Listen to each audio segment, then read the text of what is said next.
우리 이제 디자인 싱킹에서 이 혁신적인 또 창의적인 생각을 아이디어를 잘 구성하려면 마음가짐이 굉장히 중요합니다. 그래서 5가지 마음가짐에 대해서 한번 같이 생각해보는 그런 시간을 좀 갖도록 하고요.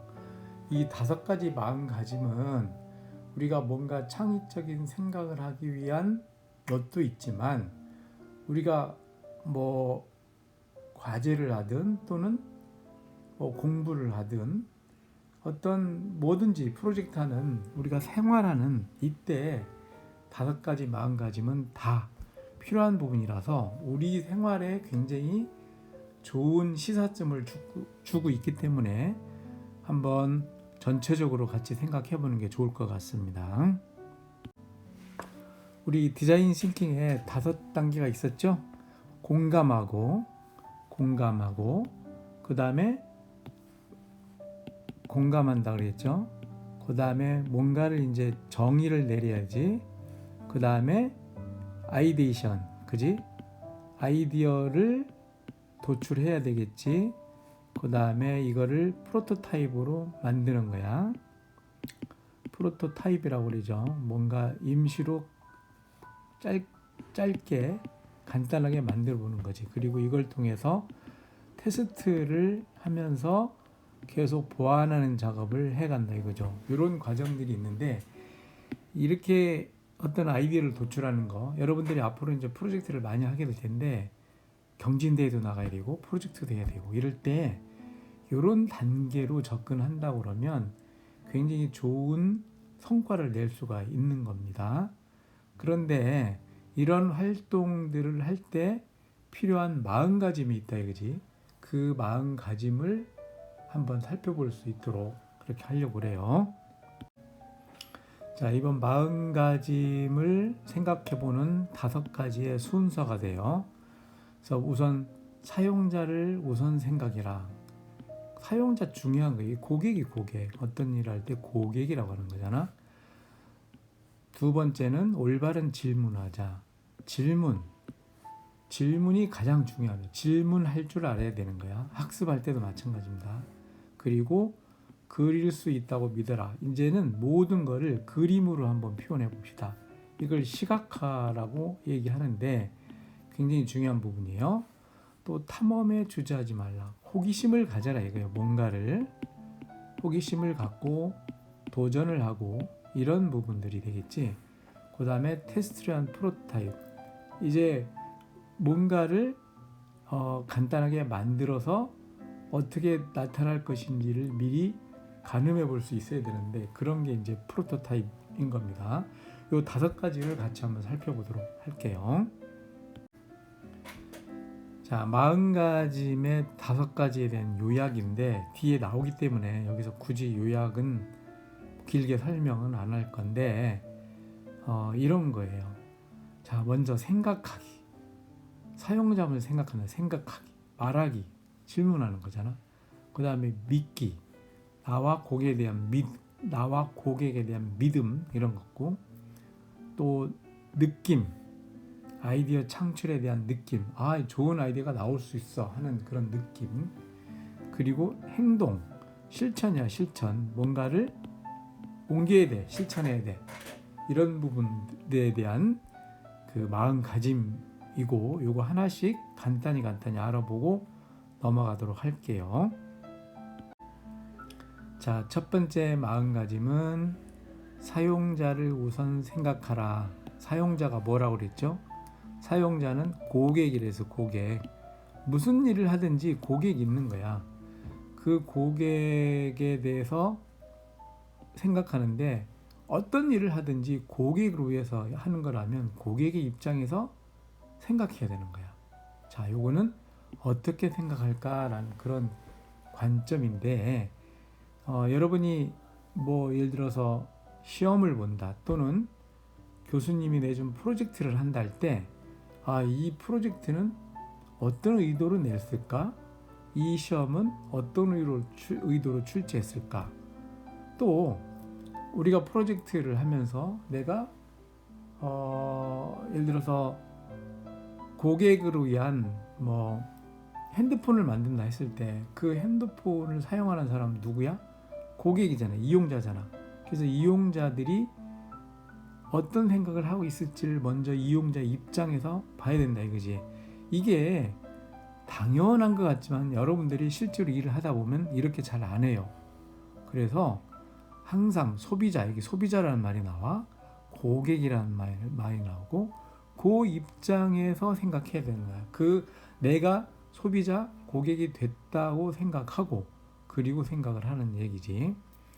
여기 이제 두 가지 항상 나와요. 지향점과 지양점이 나오는 거야.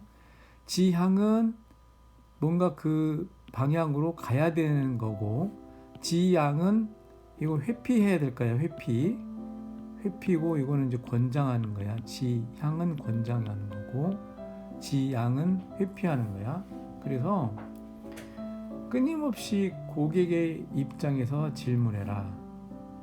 그지? 그리고 고객 입장이 되어봐라.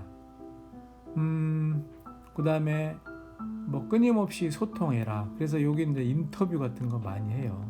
인터뷰 같은 것도 하고, 또 고객의 입장이 되어보라는 얘기는 뭐냐면, 내가 농부를 위해서 농기구를 만든다 하면 내가 농부가 한번 되어보는 거예요. 농부가 돼서 농사를 져보면서 느끼는 거죠. 그럴 때 좋은 아이디어가 나올 수 있는 거야.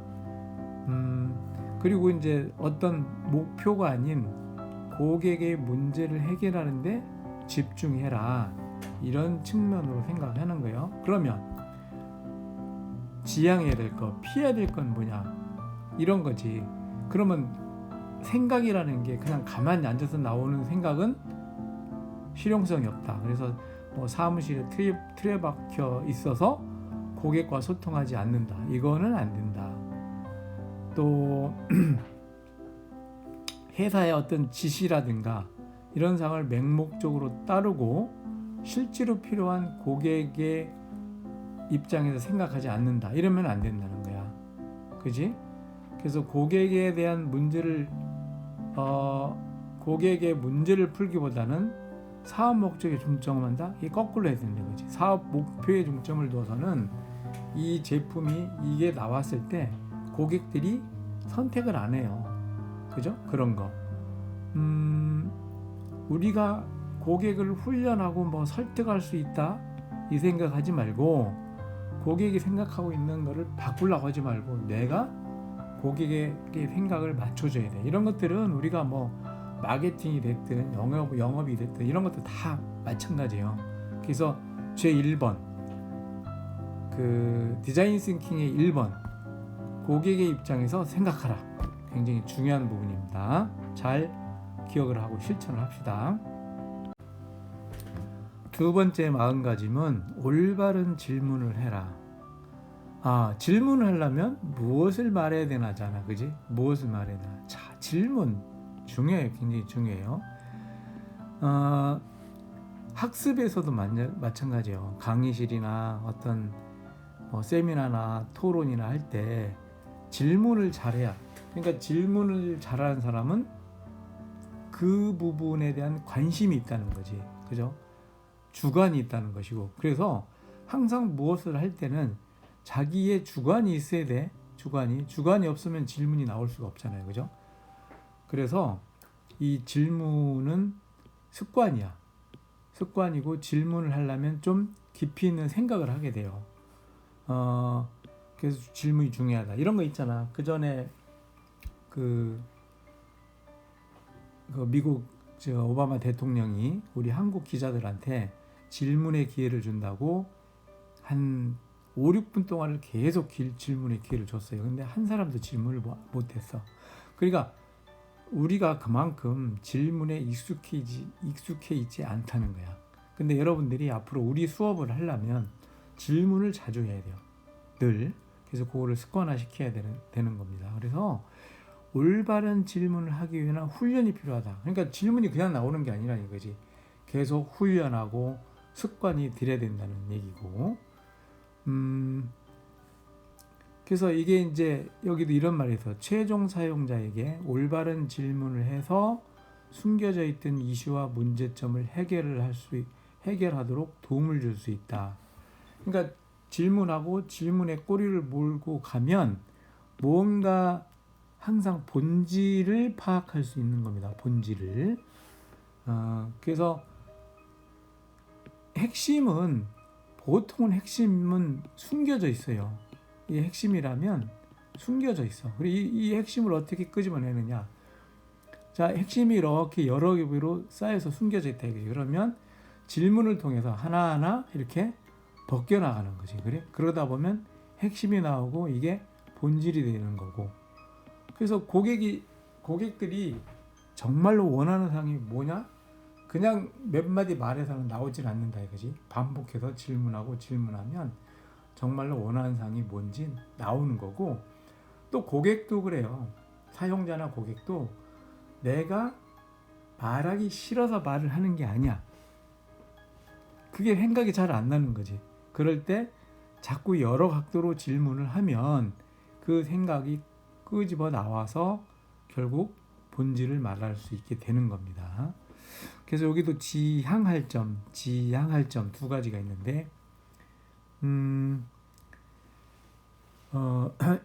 그 고착되어 있는 현재 상태와 이를 처리한 통상적인 관리를 깬다. 그러니까 질문하려면 늘 그 상태에 머물러 있으면 안 되는 거예요.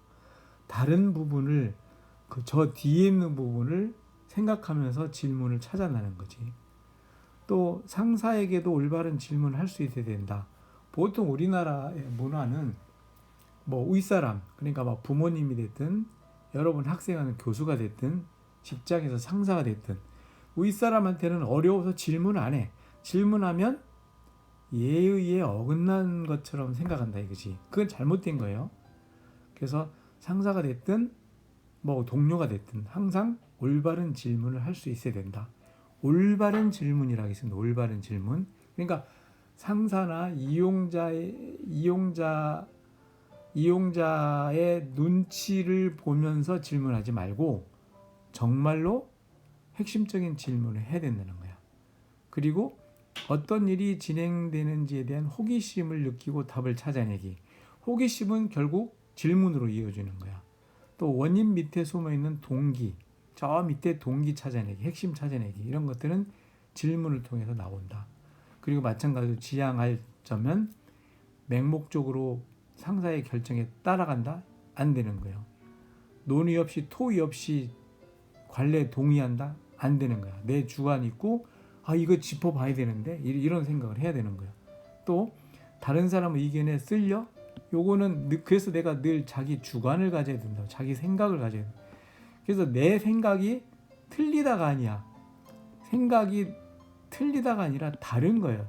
다른 생각이 모여서 좋은 아이디어가 되는 거야. 그래서 그거를 확인할 겸 질문을 하는 겁니다. 항상 사람은 보는 관점이 달라요. 그 보는 관점이 다른 것들을 서로 확인하는 과정에서 좋은 아이디어가 나오는 겁니다. 그래서 질문이 필요한 거고, 늘 또 사용자나 고객이나 우리 동료들이 질문했을 때 답을 하잖아. 저 사람은 왜 저런 답변을 했을까? 이게 앞에 처음에 얘기한 이용자 입장에서 생각을 하는 거야. 그렇게 그 질문하고 거기서 의미를 가져야 되는 겁니다. 그래서 가져가야 될 부분, 버려야 될 부분, 이렇게 얘기를 한 거예요.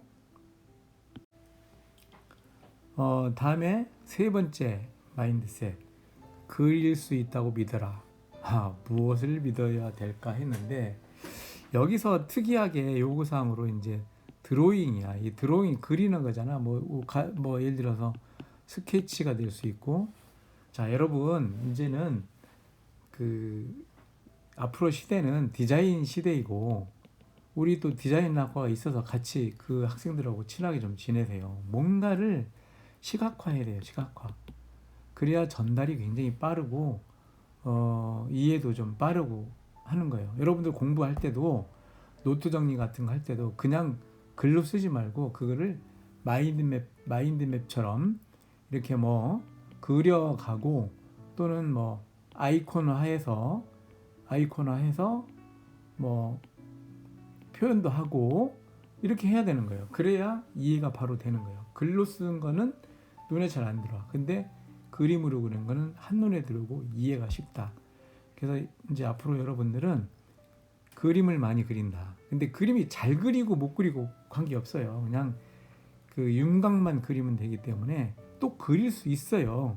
그거를 한번 연습을 해서 여러분의 어떤 생각과 메시지, 이 스토리를 전달하기 위한 시각화. 그래서 시각화를 해야 되는 거고 이게 디자인 사고의 언어가 되는 거예요. 그러니까 여러분 이제 IT에 들어와서도 나중에 뭐를 하냐면 요구사항 분석이라는 거예요. 요구사항 분석. 그러니까 소프트웨어 개발도 요구사항 분석을 해. 근데 요구사항 분석할 때 정리를 하잖아. 정리를 이와 같이 시각화로 하는 거야. 그런 언어도 있어. 그렇게 시각화는 방법론이 있는 거야. 그걸 꼭 해야 되는 겁니다. 그래서 여기서 지향해야 될 점은 이메일 대신에 그림이나 스케치하기. 그지? 이제 습관 돼야 돼. 그리는 습관을. 큰 그림을 볼 수 있다는 생각으로 그리기. 미팅 중에 결정사항을 보드에 시각화하기. 미팅 중에 또는 회의할 때 그런 말한 거를 시각화, 그림으로 항상 표현하는 겁니다. 뭐 네모도 좋고 동그라미도 좋고 뭐 어떤 형상화도 좋고 다 그렇게 하는 거예요.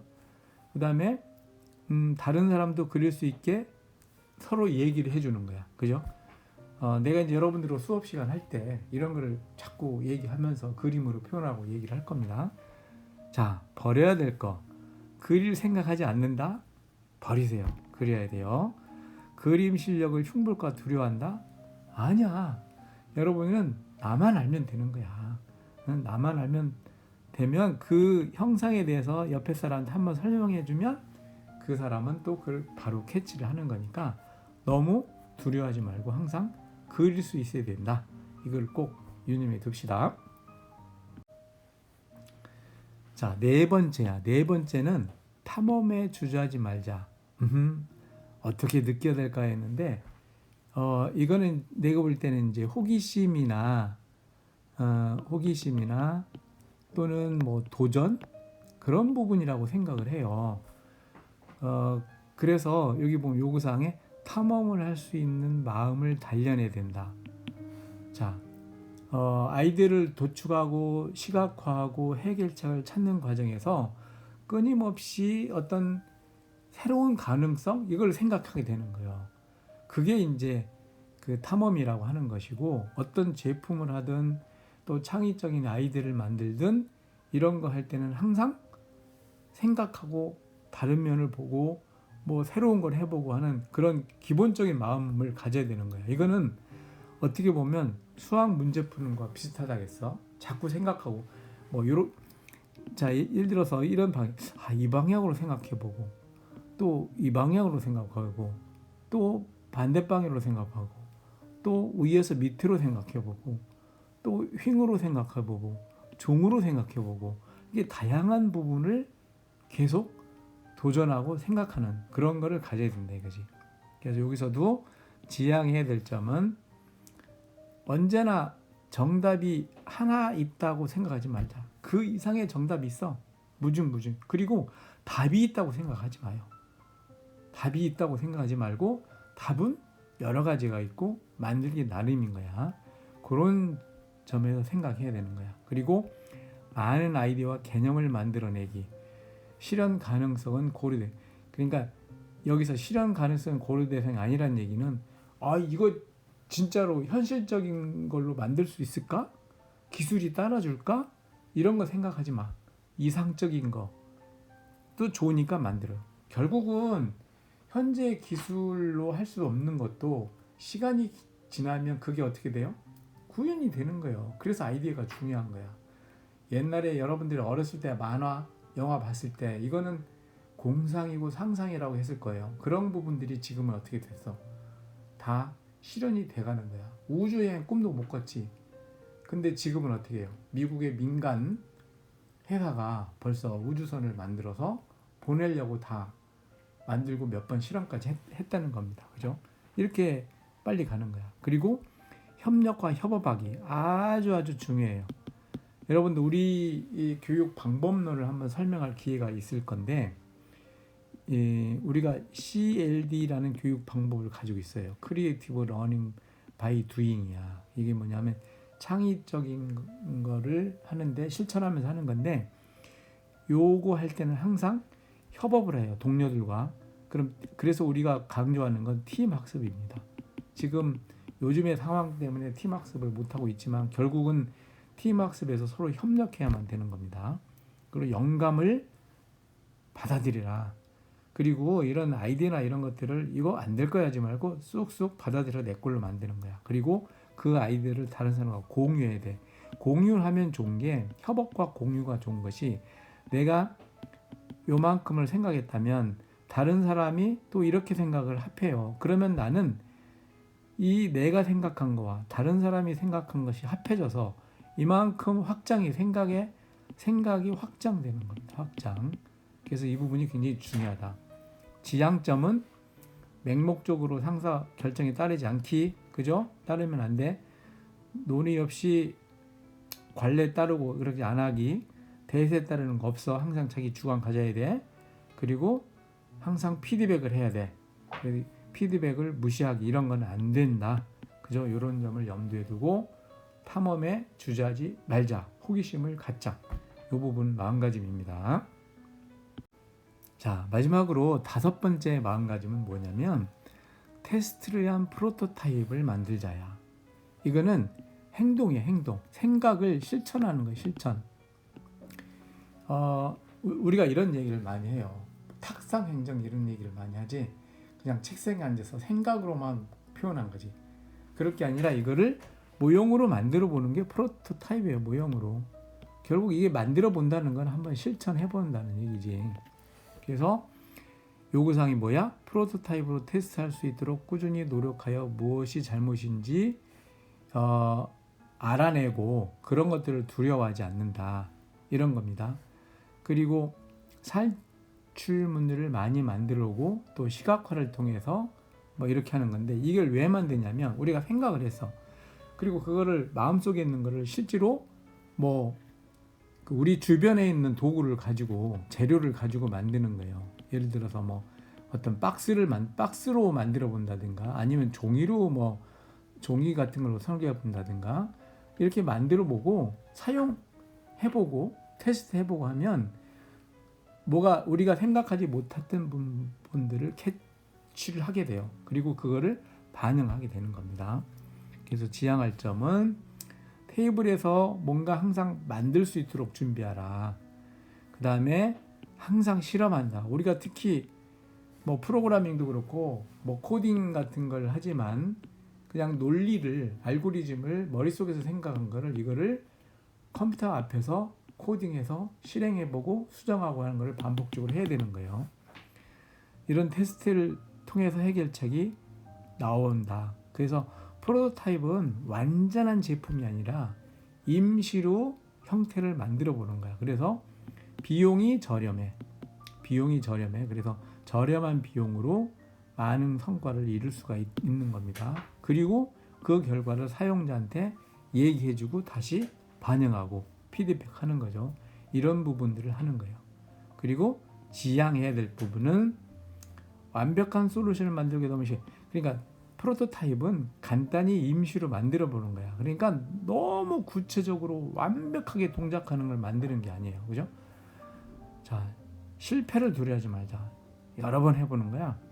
그리고 타인한테도 계속 의견도 좀 받아보고 거기서 나오는 이슈들을 잘 정리하고 해야 되는 거예요. 그래서 이런 부분들은 없애는 부분이고 이거를 거꾸로 지향하는 점을 거꾸로 생각해서 하면 되는 거예요. 이렇게 해서 5가지 마음가짐을 한번 생각을 해봤어요. 자, 5가지 한번 요점 정리해보면 디자인 사고의 비밀은 마음가짐이다. 디자인 사고, 디자인 싱킹이지. 이 디자인 싱킹을 왜 한다고 그랬어? 뭔가 창의적인 거를 만들기 위한 방법론이야. 그죠? 우리가 공부를 왜 해? 그죠? 뭔가 새로운 걸 만들기 위한 것으로 공부를 한다고 볼 수 있단 말이야. 그러면 이 디자인적 사고가 굉장히 중요하다는 거지. 디자인 사고라고 했지 디자인 싱킹이야. 그러니까 생각을 디자인하는 거야. 생각을 잘 정리하는 거라 이거지. 이거는 어디다 써먹어? 우리 모든 일상에 다 써먹을 수 있는 거예요. 그죠? 그래서 5가지 마음가짐은 첫 번째, 항상 고객, 그러니까 누구를 위해서, 우리가 하는 일들은 전부 다 누군가를 위해서 하는 거야. 사람을 위해서 하는 거야. 사람의 욕망, 사람의 요구를 알아야 되는 거야.